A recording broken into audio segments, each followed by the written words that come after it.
Assalamualaikum warahmatullahi wabarakatuh. Selamat pagi anak-anak ibu. Hari ini kita belajar kimia ya untuk semester genap. Nah, materi pembelajaran hari ini yaitu tentang reaksi asam, basa, dan garam. Pada pertemuan hari ini, pertemuan pertama, kita akan belajar tentang teori asam basa. Yang sebelumnya sudah ibu cantumkan di kontrak belajar ya nak ya. Oke, tujuan pembelajarannya adalah untuk dapat membedakan reaksi asam, basa, dan garam. Nah, ini kamu hanya nanti mempelajari tentang beberapa teori-teori dari ahlinya. Pengertian dari asam, basa. Oke, apa itu asam? Nah, kamu bisa contohkannya di sini ya, nak ya. Asam itu adalah kalau misalnya kita rasa, itu rasanya asam. Jadi yang sebenarnya rasanya asam itu disebut asam ya, nak ya. Contohnya itu adalah jeruk, ya kan? Nah, jeruk itu kalau kita masukkan misalnya ke dalam larutan itu dimasukkan lakmus. Ini lakmus ya, ada lakmus merah sama lakmus biru. Nah, lakmus biru itu akan berubah menjadi lakmus merah, warnanya akan jadi merah. Tapi lakmus merah akan tetap berwarna merah. Itu contohnya. Oke, kemudian garam. Garam ini contohnya garam dapur ya nak ya, garam dolphin atau garam kasar juga termasuk contoh dari garam. Rasanya pasti kamu tahu lah ya, rasanya pasti asin. Kemudian jika larutan garam kita masukkan ke dalam gelas kimia, kemudian dimasukkan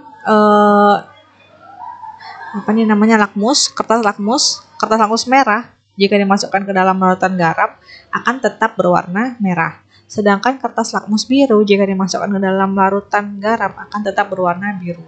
Karena dia mempertahankan pH-nya, mempertahankan warnanya. Oke. Kemudian basa.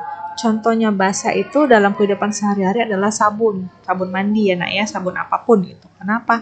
Karena ciri-cirinya rasanya pahit. Tuh. Nah, contohnya jika lakmus merah dimasukkan ke dalam larutan basa, dia akan berubah warna menjadi biru.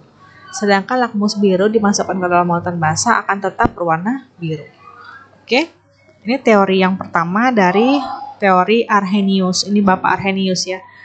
Dia menyatakan bahwa asam adalah senyawa yang melepaskan ion H positif jika dilarutkan dalam air. Contohnya ini, ada asam klorida atau HCl. Tandanya ini AQ, berarti dia harus larut dalam air, aqueous ya. Jika dilarutkan dalam air, dia akan menghasilkan ion H positif dan ion Cl negatif. Oke, contoh selanjutnya asam nitrat atau HNO3 yang dilarutkan dalam air, ya tandanya ini AQ. Kemudian jika diionisasi menjadi ion H positif dan ion NO3 negatif. Oke, di sini menandakan dia akan melepaskan ion H positif ya, tandanya dia asam. Contohnya ini. Oke, apa itu basa? Basa adalah senyawa yang melepaskan ion OH negatif dalam air. Contohnya ini, NaOH aqueous. NaOH, natrium hidroksida. Jika diionisasi, ini akan menghasilkan ion Na positif dan ion OH negatif. Oke. Kemudian contoh yang lain adalah NH4OH atau amonia. Amonia ini jika larutkan dalam air, dia akan terionisasi menjadi ion NH4 positif ditambah ion OH negatif. Jadi, apa? Kelemahannya itu apa? Kelemahannya itu adalah teori asam basa Arrhenius itu hanya berlaku untuk larutan dalam air saja. Oke, kemudian kita masuk ke teori yang kedua. Kemudian masuklah ke teori asam basa Bronsted-Lowry. Apa itu asam? Asam adalah senyawa yang dapat memberikan proton atau H positif. Nah, karena dia memberikan, jadi istilahnya mempersingkat itu dibilang donor proton. Ya, H positif disebut proton. Dan basa adalah senyawa yang dapat menerima proton atau H+. Menerima berarti nama lainnya adalah akseptor proton. Oke. Nah, HCl ini kan bertindak sebagai asam. Bertindak sebagai asam berarti di sini dia akan mendonorkan protonnya. Contohnya seperti ini. Ya nak ya. HCl. Dia kalau misalnya terionisasi kan menjadi ion H positif tambah Cl negatif. Gitu kan? Nah, H positif ini nanti dia akan mendonorkan ionnya ke NH3. ya kan? Jadi yang awalnya NH3 di sini akan masukkan jadi NH4 positif. Hanya 3 ditambah 1 dari si HCl ini. Jadi NH4 plus ditambah sisanya kan Cl negatif, makanya ini Cl negatif. Yang bertindak sebagai asam yaitu HCl karena yang dia memberikan H+, ya kan? NH3 kan dia menerima H+, makanya disebut dia basa. Jika misalnya reaksi dengan pelarut dengan air, contohnya ini.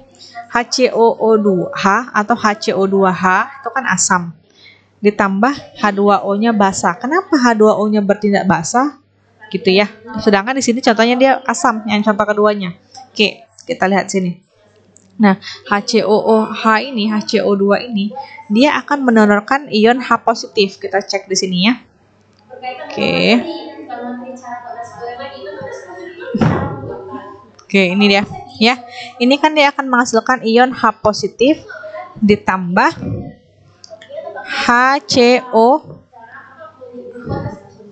HCO2 negatif. Nah, itu ya. HCO2 negatif. Nah, ini dia.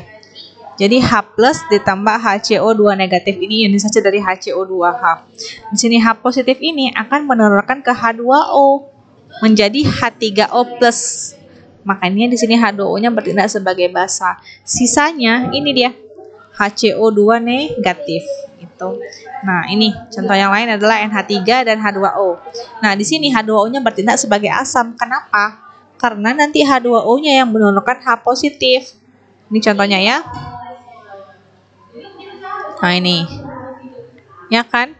Di sini akan menghasilkan dia H+ tambah OH negatif. H+ ini yang dari H2O akan dinonorkan ke NH3 menjadi NH4+, ditambah sisanya adalah OH negatif. Seperti itu ya.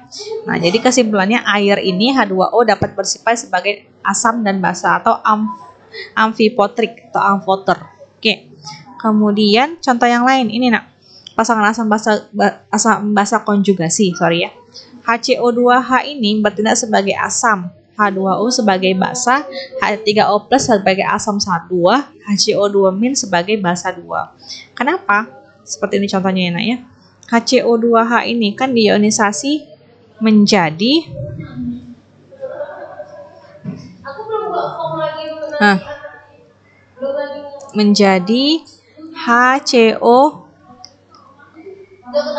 HCO2 negatif ditambah H positif. Nah, H positif ini nanti didonorkan ke H2O, ya kan? Makanya HCO2 bertindak sebagai asam 1. Oke, donorkan menjadi H+-nya ditambah H2O jadi H3O positif. Nah, sisanya ini HCO2-. Nah, jadi H3O+ itu bertindak sebagai asam konjugasi. Apa itu asam konjugasi? Asam yang terbentuk dari basa yang menerima proton. Karena dia menerima proton, menerima H positif, jadi sebagai asam 2 atau asam konjugasi. Apa basa konjugasi? Basa konjugasi adalah basa yang terbentuk dari asam yang melepaskan proton. Nah, di sini kan HCO2 ini tadi melepas, ya kan? Ini kan dia terbentuk akibat melepaskan proton, melepaskan H positif. Makanya di sini disebut basa. Jadi pasangannya asam 1 sama basa 2. Nih, HCO2H dan HCO2-, basa 1 dan asam 2 sebagai pasangan asam basa konjugasi H2O dan H3O positif. Oke, kemudian kamu bisa mengerjakan soal latihannya untuk asam basa konjugasi. Caranya sama ya, nak ya. Ini nomor 1, nomor 2, nomor 3. Caranya seperti ini tadi. Kamu nonton dulu siapa asamnya, siapa basanya. Siapa yang menerima proton, siapa yang melepas proton. Itu. Contohnya gini ya, nak ya. Ibu kasih kisi-kisi sedikit lah. Nih, HF sama SO32-. Kira-kira siapa yang melepas proton? Melepas H positif? Si H ini ya, nak ya. Kenapa? Karena kan ini sisanya F negatif. Berarti H ini diberikan ke SO32-. Jadinya HSO3-. Seperti itu. Kamu buat berarti HF-nya sebagai asam, SO32- sebagai basa, F- sebagai basa konjugasi, HSO3- sebagai asam konjugasi. Oke, sekian dari Ibu. Silakan kamu kerjakan kuisnya dahulu ya. Jadi teori asam